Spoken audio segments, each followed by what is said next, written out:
Let's get to our Friday political panel this morning, and joining us is Labour's Peeni Henare from Christchurch and National's Erica Stanford. Good morning. Good morning. Kia ora. Kia ora, good to see you, Peeni. First of all, just some reaction to what Benjamin Netanyahu is proposing. This cabinet meeting's still happening at the moment. Peeni, do you think we should be doing more to put pressure on him?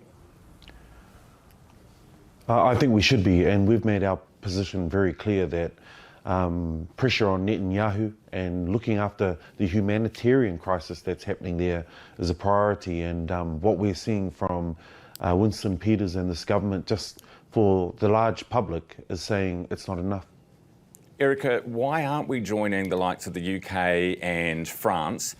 You know, Macron's been on the phone to Luxon this week. Why aren't we joining them and saying, look, if you don't play ball, then we're going to recognise Palestine as a state? Look, I'm going to make very similar comments that Nicola Willis did this morning, that I haven't been briefed on this, and it is a very important foreign policy area that Winston Peters will make some comment on this morning. But look, I'm not going to wade into this when I haven't had a briefing on this yet. It's very important when it comes to foreign policy that we leave that up to Winston Peters and the Prime Minister to speak on. What do you think when you see kids starving in Gaza? Well, of course, nobody wants to see that, but these are comments that need to be left to the Prime Minister and also to Winston Peters. Right, let's talk NCEA. Big change announced by you, Minister, this week. Well, consultation period announced by you this week. And we're now learning, and this is a courtesy of Jamie Ensler at the Herald, which you can see I've highlighted the crap out of, because some of the juicy texts in here between you, Minister, and, well, there was Jan Janetti, but then Willow Jean Prime, who took her place. I just wondered if you can read the text that you sent to Willow Jean Prime when she first stepped into her role replacing Jan Janetti in March. Sure. I just want to start by saying I don't really want to be talking about the Labour Party and Willow Jean Prime. I really want to be talking about the proposals and how they're going to move our country forward and provide better futures for our kids. But this is important, isn't it? Because this goes to, is this a bipartisan, can we work together, can we, you know, work across the aisle with one another? You have tried to do this, so let us know what you text. Well, I texted her on the day she got the job to congratulate her to start with. I just said congratulations on the new role. We need to get you up to speed with the NCEA change process. Jan and I had started working cross-party on this, given the importance of our national qualification. It would be great if we could meet first and I can run you through where we're at, what the process is, and there's a policy advisory group of principals who we're working with, and you can have access to the details and meet with them and my officials and NZQA. So, I mean, it really is very important we have cross-party, and I wanted her to have full access to all of the different groups, advisory groups, and all of the information so she could feed back into the process to help us get to a place where we're both happy. I mean, look, in the end, and Chris Hipkins what is happened? Here. Well, nothing. Did she text back? No. Peeni, what's up with that? Yeah, look, I can't, you know, I can't speak for Willow Jean here, but I do want to reiterate the point that the Minister makes, which is NCEA is huge.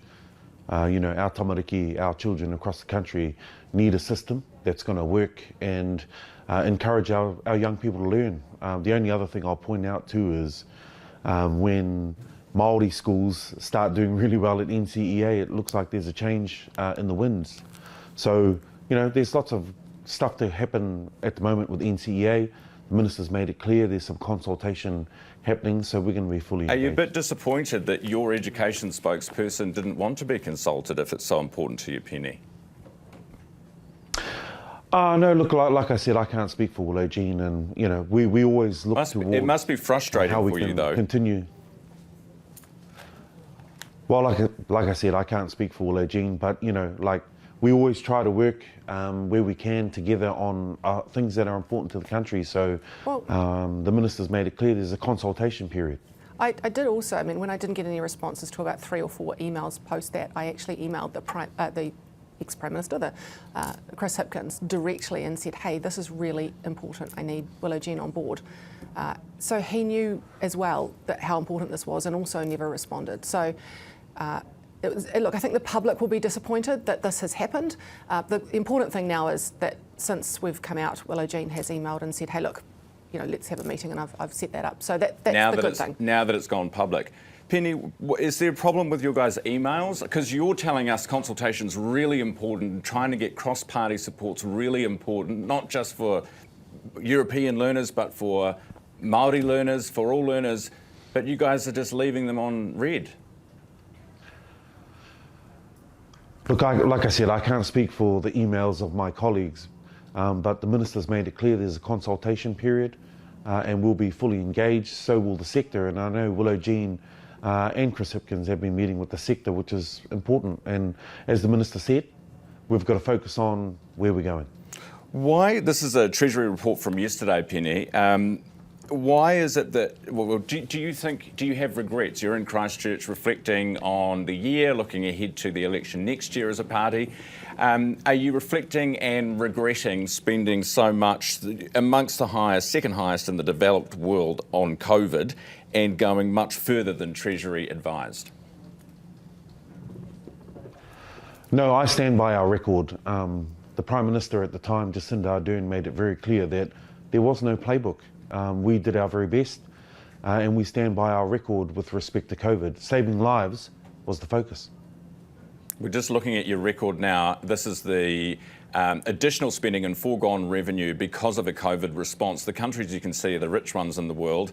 Number one, the USA spent more than 25%. We were close to 20%. You'll see that Denmark, Sweden and Finland, to the left of your screen, spent the least at under 5% of GDP. Erika, do you think that Labor should have heeded Treasury's warnings as early as 2021 that they should pump the brakes? Well, look, of course. I think New Zealanders expected what they were spending money on were ICU beds, a health response, vaccines, and helping small businesses out.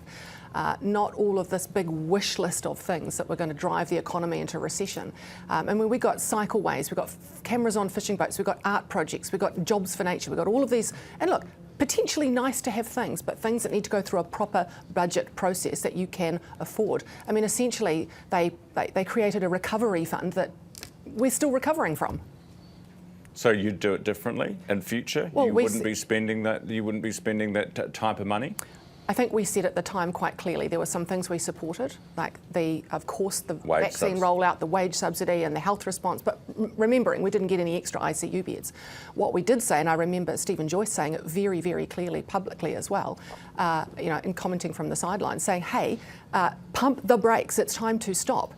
The really worrying thing, though, is that they haven't learnt their lesson, because essentially their current plan is to dust off the old one that got us into this mess, tax more, borrow more, spend more, and expect a different result. It's like economic deja vu. Is that, Peeni, is that true? Are you going to tax more, spend more and borrow more? No, that's absolute garbage. And I want to be very clear that for all of the countries that spent money, all of them had high inflation. Many of them went into recession. So let's look at the results here. The results are that we saved lots of lives during the COVID pandemic. The Prime Minister at the time made it very clear that there was no playbook. It's a 1 in 100 year event, and we did our very best to save those lives, and we're proud of that record. Well, how did cameras on fishing boats help save lives, mate? That's the question we're trying to answer now. Look, no, because the question is, we save lives. The second part to your point is cameras on boats. Actually, no, that's a international standard, and we're trying to say that we can invest in a whole heap of things that will continue. We can support industries to continue to supply for our economy, and we stand by our record. No regrets. No regrets. So you just the first answer to the question I asked of you, Peeni, was, will you tax more, spend more, borrow more? You said no. So if that's a commitment at your conference this weekend, that won't be Labor's plan at the next election. We'll actually see either taxes, spending and borrowing staying the same or reducing. No. You said we'd dust off the old playbook, and I'm just saying to you that we're talking about COVID-19 spending, and I'm very clear we stand by that.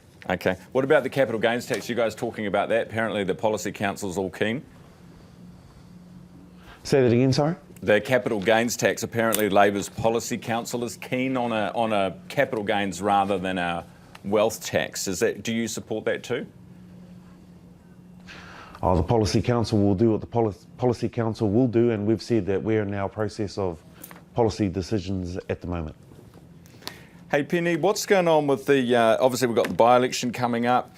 And there's all these stories. I've got some photos of John Tamahere published a photo of this car and says that the dude driving it has been defacing signs in the area, like election hoardings. And the guy's saying, actually, I just mow lawns, and someone had graffitied this is his sign, graffitied my sign, and I was cleaning it off. Police are involved. What do you make of all of this? I think it's a distraction from what's really happening in Tāmaki Makaurau. There's some big challenges there, and, you know, defacing hoardings isn't a new thing. That's been going since I've been a politician. So, you know, focus on the issues, John. Do you think do you think it's a bit inappropriate that he's posting, you know, that's a member of the public, the guy's now getting death threats. Do you think that's appropriate? No, I don't think it is, and you know, that unhinged kind of behaviour is not acceptable. Like I said, just focus on the issues. All right, Peeni, appreciate your time this morning. Thanks for being with us in Christchurch, and Erica Stanford, National Minister. It has just gone 18 minutes after.